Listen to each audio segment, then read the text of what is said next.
haircut, be sure to go back home. When you get a haircut, get a barber you have known. Since you were a little bitty boy sitting in a booster chair, or you might look like Larry Moe or Curly if a stranger cuts your hair. Well, Butte, Montana, just passing through. One thing I just had to do, had to get a haircut, and I was worried for my hair. Oh, I had a feeling of impending doom the minute I stepped into that room, laid my eyes upon that barber chair. It was a macho barber shop. Hair dryers were mounted on a rifle rack. There were no mirrors. The barber chair was a Peterbilt.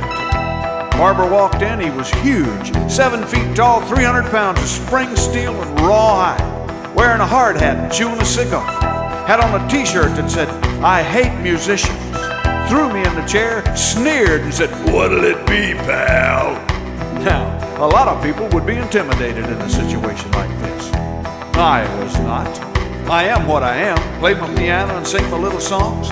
I looked him right in the eye and I said, "I'm a logger. Yeah, just in from Coos Bay, Oregon. Been topping trees. Quite possibly the toughest man in the entire world." He said, "All right." He gave me a haircut. I walked out of there, friends. My hair was gone. Made Kojak look like William Lee Golden. Yeah, had a tremendous craving to operate heavy equipment. Now, you might think that Butte, Montana haircut's the worst any man could ever get. Wrong.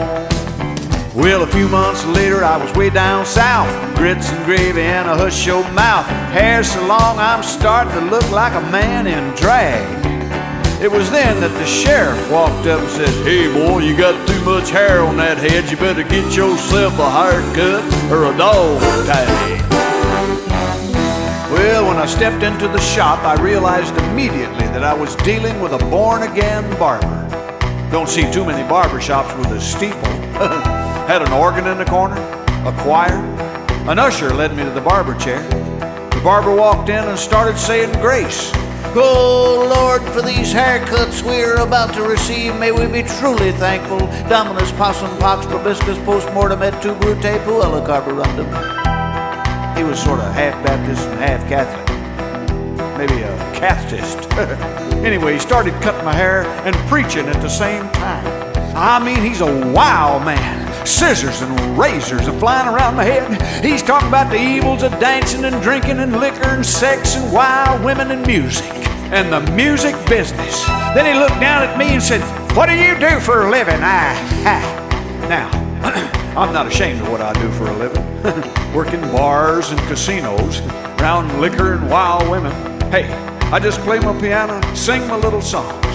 I looked him right in the eye and I said, "I run this church for loggers." When you get a haircut, be sure to go back home.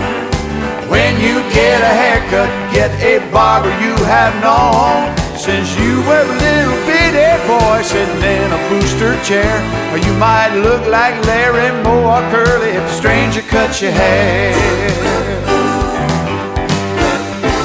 Oh yeah.